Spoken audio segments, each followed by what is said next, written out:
Muy buenos días, señoras y señores. Y sí, vamos a analizar el caso de esta red criminal cuyo objetivo era favorecer a algunos proveedores de medicamentos a cambio del pago de comisiones.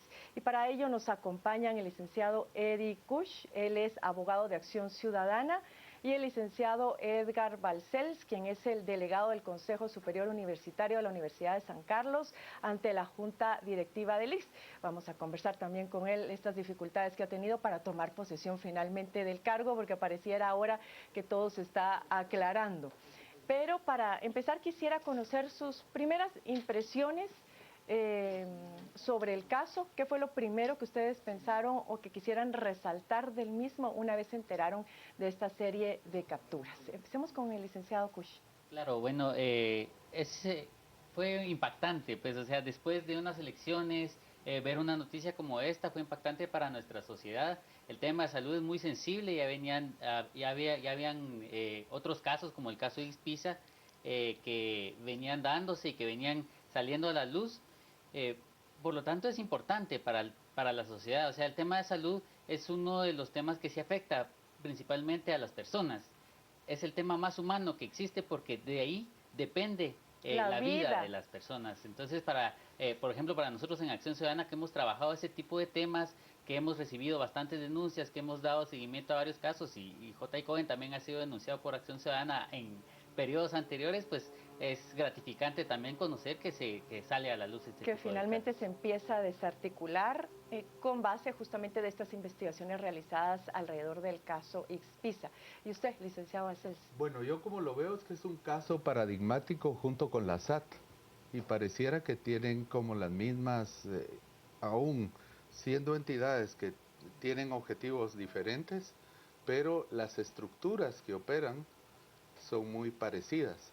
E incluso después del 16 de abril yo creo que ICS y SAT son los dos temas que más habría que estar trabajando en términos de modificaciones institucionales, la reforma del Estado, porque eso involucra la ley de contrataciones, involucra el servicio civil, involucra la ley de protección al consumidor. Recordemos que hace unos 8 meses estuvimos también hablando del tema de la participación de las droguerías, la cadena en términos de comercialización de las medicinas. Involucra también una serie de acciones que tienen que ver con el reforzamiento de las entidades como la Contraloría General de Cuentas que le proveen insumos a la FESI, al Ministerio Público y a CICIG. Sí. Entonces, esos elementos habría que verlos en esa línea y ¿Cómo articularlos? en ambas entidades lo que está mal es la cabeza. Yo no creo mucho en eso que los polígrafos y las reingenierías que se quieren hacer, porque lo que anda mal es lo que ahora los autores denominan la gobernanza o Sí. la gobernabilidad. Y está muy claro en el caso del ICS que lo que hay que limpiar es la propia junta directiva del ICS. Del ICS y también del caso La Línea. Y es importante esto, los cambios legales definitivamente son necesarios. También aquí toca un tema sumamente sensible que es la ley, digamos, garantizar la libre competencia a través de una ley que garantice la competitividad, porque lo que hacen estas estructuras es justamente enriquecerse y cerrar las puertas y las posibilidades a otras empresas para que puedan penetrar en el mercado, en este caso de las medicinas. Pero también el otro tema es lo que mencionaba el licenciado Balcells, la cabeza. ¿Qué lectura podemos dar al hecho de que en el caso de Gustavo Alejos fue ex secretario privado de Álvaro Colón? Y en el caso de Otto Pérez Molina tenemos también a Juan de Dios Rodríguez, quien fue su exsecretario privado, es decir, son las mismas características en ambos gobiernos. ¿Qué lectura podemos dar a estos dos casos en particular? Que no son los únicos, pero son los más recientes. Sí, se da un patrón en el que estas figuras aparecen como gestores políticos y gestores comerciales. O sea, ellos se manejan en todo ese ámbito. El tema de medicina siempre ha sido uno de los temas económicos más fuertes en el Estado.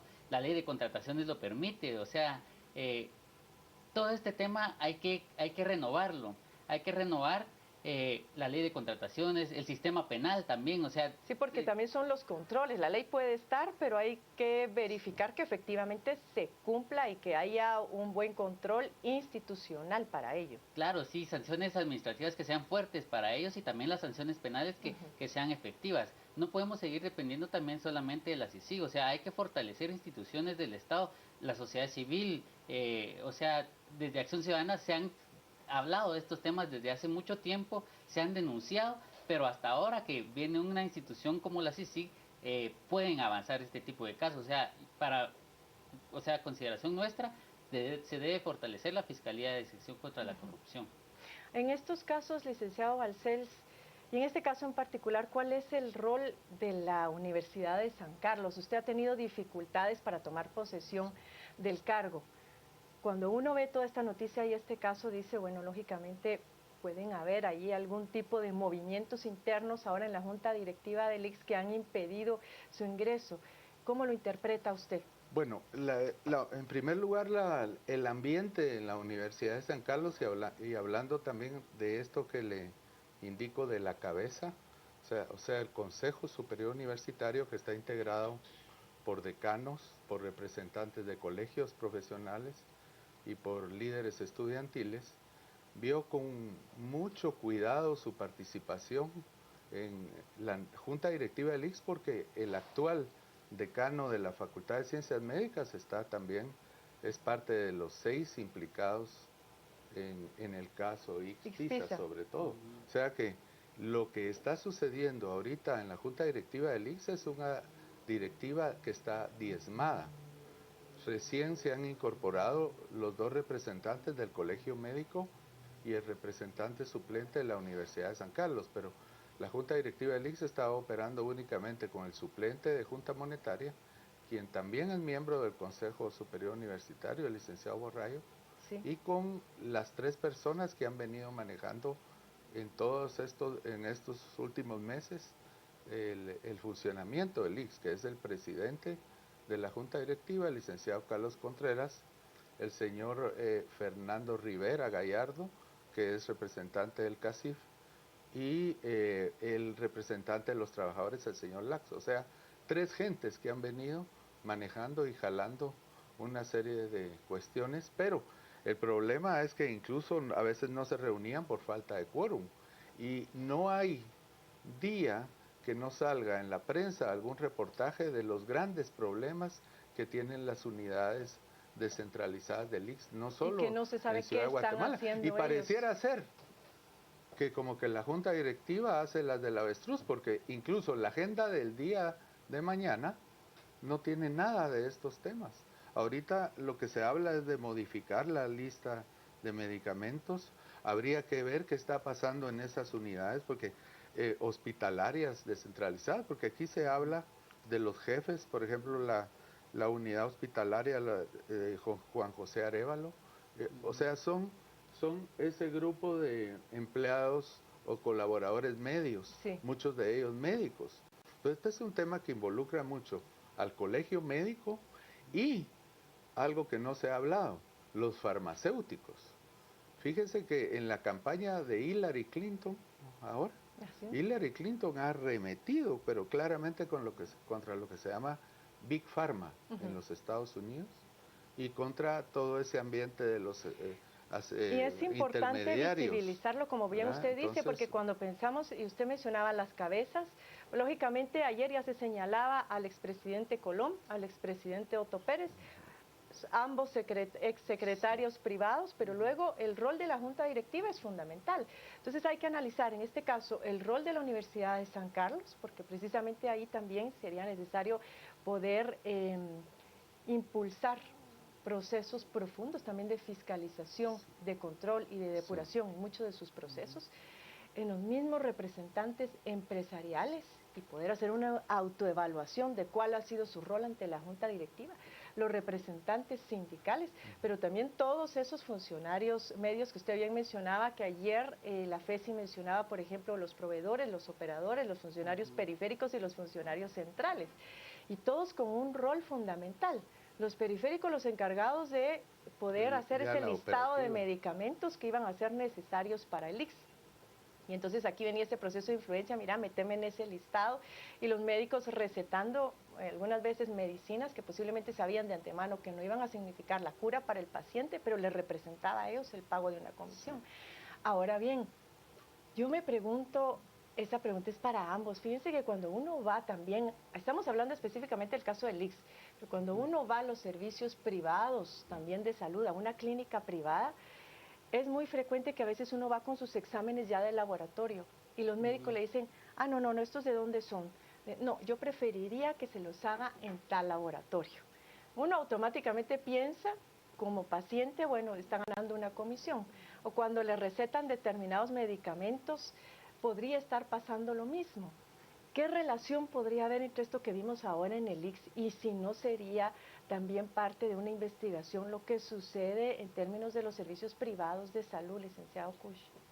Bueno, aquí retomando el tema de la Big Pharma, o sea, hay un patrón aquí, un nuevo patrón, o sea, son dos farmacéuticas o varias farmacéuticas las que están involucradas en los casos, tanto en el caso PISA, porque PISA era farmacéutica, como por ejemplo el tema que nosotros conocemos también el de Savia Pharma, porque nosotros llevamos también el caso de Savia Pharma, ya en el Ministerio de Salud, el tema de la atención a los pacientes renales, que ha sido un tema que ha tenido boga, o sea, ha salido a la luz.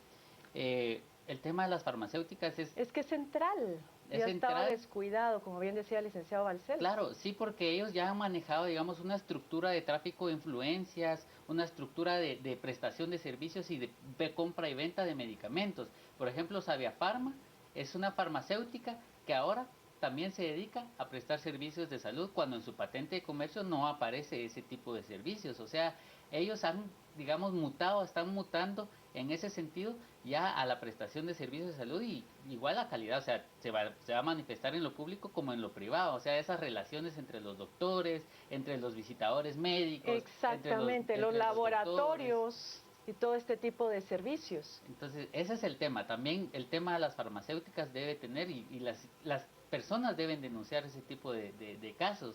O sea, la población en general debe denunciar tanto a los doctores, los hospitales, la prestación de servicios tanto en el ISS como en el Ministerio de Salud, porque la gente ha sufrido esas consecuencias, la gente se está muriendo, la gente resulta enferma, resulta peor con resultados más catastróficos que cuando llegaron. Por Entonces, los efectos secundarios, a veces no solamente es por la medicina, que no era la adecuada para el tratamiento de su enfermedad, sino por los efectos secundarios sí. que esos medicamentos tienen. Sí. Licenciado Balcells, ¿usted quiere opinar Bueno, algo sobre el yo lo particular? que estimo es que aquí lo que hemos encontrado es una verdadera línea 2, porque la línea 2 de la SAT es el pueblito, es ahí la Quinta Avenida y una serie de empresarios de quinta categoría. Pero aquí sí tenemos a los grandes peces, a las grandes droguerías, que se ha estado hablando desde hace mucho tiempo. Entonces aquí lo que va es una batería de modificaciones y de modernizaciones institucionales, empezando por la ley de competencia, que no hay modo. Yo creo que el señor Méndez Gebruger, antes de estar promoviendo sus leyes de exenciones fiscales, debería estar preocupado, y aquí hago un llamado a don Jorge Méndez Gebruger. La primera esquema institucional que él debería estar trabajando es la protección al consumidor y la ley de competencia de mercados, porque lo que se está dando aquí es un control de los grandes monopolios. Así es. Y Que funcionan no solo en los medicamentos, sino en muchos otros productos. y se puede ver también que la opinión pública se dé cuenta de la tremenda relación que hay entre lo privado y lo público. O sea, los intereses públicos y los intereses privados en Guatemala están totalmente coludidos. Y eso se da a través, y habría que ver a quién nombra a don Jimmy Morales como secretario privado y secretario general de la presidencia. Porque ya tenemos un patrón, como bien decía el licenciado Historia. Kush. Recordemos que esto viene desde el gobierno de Portillo. Y el mismo secretario privado Portillo tiene negocios con Gustavo Alejos El señor en el Julio puerto, Girón. el señor Julio Girón.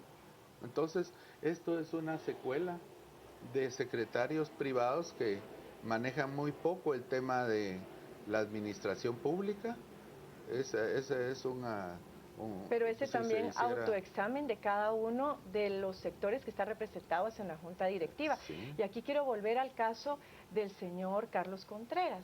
Desde que él fue nombrado, la verdad es que no ha habido comunicación incluso con la prensa. Acá en Canal Antigua lo hemos invitado en repetidas ocasiones para ver qué control se ha tomado sobre el Instituto Guatemalteco de Seguridad Social, qué medidas se han implementado para transparentar los Pero- procesos de administración.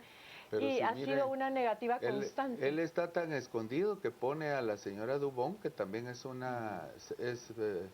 miembro de un sindicato y por eso ha ascendido en la línea esta del IX, y pone a la señora Dubón a dar declaraciones, por ejemplo, sobre mi caso.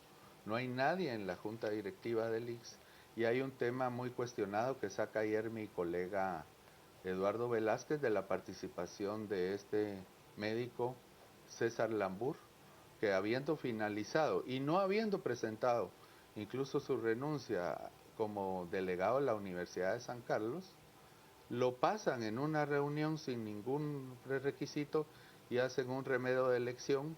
Y en la primera estaba como candidato también Rolando del CIPI News, que es, ha sido el tesorero de Gustavo Alejos, y casi llega a la directiva, quedan 4-3 o algo así, y luego pasan a una elección con más unanimidad y queda el señor César Lambur como suplente del Ejecutivo.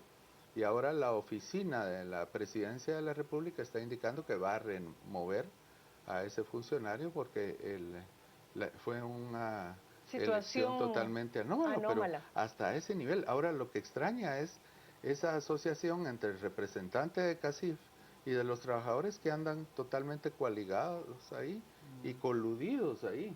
Entonces ahí es hacer un llamado también al CACIF para que evalúe. Revise, para que haga una Así es. autoevaluación, Sí. que era lo que Sí, mencionaba. claro. Además, licenciado Kush, de que usted pueda opinar sobre este punto, que a eso iba usted también, hay un tema acá, aparte de estar incentivando la compra de determinados medicamentos o de firmar contratos sobre determinados servicios por el pago de comisiones, también los procesos de licitación. Este es un tema que a mí en lo particular me ha llamado mucho la atención. Ayer un medio escrito nos recordaba cómo es que se conforman estas juntas de licitación. Una compra por menos de 900,000 quetzales. Para esas compras el gerente conforma una junta de licitación con 5 personas que no llenan las cualificaciones necesarias para hacer una evaluación. Y si es mayor de 900,000 es la junta directiva quien conforma la junta de licitación. Pero algunas de las personas que están en este momento detenidas, que eran personal a veces de enfermería y pues cuadros medios o cuadros más operativos, eran personas que no sabían hacer una buena lectura de esos procesos y a veces se daban los contratos a empresas que estaban cobrando hasta 2 y 3 veces más caro porque no cumplían con un criterio que era absurdo. Por ejemplo, sí llena todos los criterios, pero no está el medicamento en cajas azules.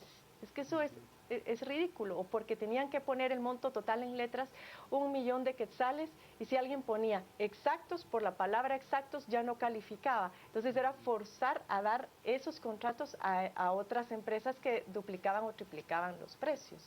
Ustedes también tienen información sobre esto, y si es parte de las cosas que hay que componer en la ley de contrataciones del Estado, o cómo lograr que eso finalmente se tenga bajo control y evitar que vuelva a suceder. Sí, nosotros hemos visto de cerca ese tipo de conformación porque al final en el caso de PISA nosotros nos terminamos querellando, apoyando a los pacientes, entonces nosotros estamos apoyando en todo ese proceso y tuvimos acceso, por ejemplo, a los manuales de procedimientos de cómo se conforman esas juntas de licitación.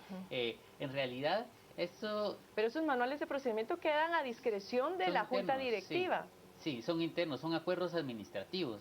Entonces, de ahí, digamos que al azar, eligen un listado que propone el gerente de prestaciones en salud y que sale de recursos humanos, y hay una cuestión entre los trabajadores y los sindicatos y que llegan, digamos, a los gerentes de prestaciones en salud y a los gerentes de contratación, en donde ya pasan a un listado predepurado para que la junta, supuestamente al azar, elija a estas juntas de licitación. No toman criterios de conocimiento de las personas, no toman criterios tampoco de conocimiento de la ley de contrataciones del Estado. O sea, Hay mucha arbitrariedad en eso. y aparte, eso no solamente se da en el ISSSTE, también, por ejemplo, nosotros hemos visto el tema en el Ministerio de Salud, cómo se van conformando esas juntas de licitación, cómo estas juntas de licitación a veces ya son de personas que ya son determinadas, así que van liderando esas juntas de licitación y que ya señalan a qué proveedor y qué, o sea, es una componenda que no tiene límites. Ajá. Entonces sí, hay que fortalecer la ley de contrataciones del Estado, hay que fortalecer ese tema de las juntas de licitación y también la adquisición de medicamentos que debe tener un procedimiento ya un poco más depurado. Más depurado. Cerramos con usted, licenciado Balcells, porque se nos ha terminado el tiempo y es esa preocupación porque finalmente el hecho que usted no haya tomado posesión todavía de su cargo, pues el argumento era que no se había cumplido con algunos asuntos de procedimiento de acuerdo al sindicato. ¿Qué piensa hacer usted para finalmente poder tomar posesión de ese cargo y hacer las denuncias respectivas ante las autoridades? Bueno, el día de ayer se interpusieron 2 recursos de amparo, un recurso de amparo por parte de la Universidad de San Carlos porque se le vulneran los derechos y lamentablemente incluso publico yo hoy un artículo de prensa que son 2 instituciones primas hermanas porque vienen de un tronco común de la misma época. Entonces la Universidad de San Carlos presentó su amparo y personalmente presenté un amparo también como agraviado en este caso. Esperamos que se resuelva pronto. resuelva el caso muy pronto. Gracias, licenciado Balcells, por habernos acompañado. Ya tendremos noticias suyas entonces cuando finalmente este nudo logre desatarse. Al licenciado Kusch también por sus valiosas intervenciones, a nuestro público televidente por habernos acompañado también en este segmento de entrevista. Y regresamos con Carolina y con Mario, quienes tienen más información para todos ustedes. Muy feliz día.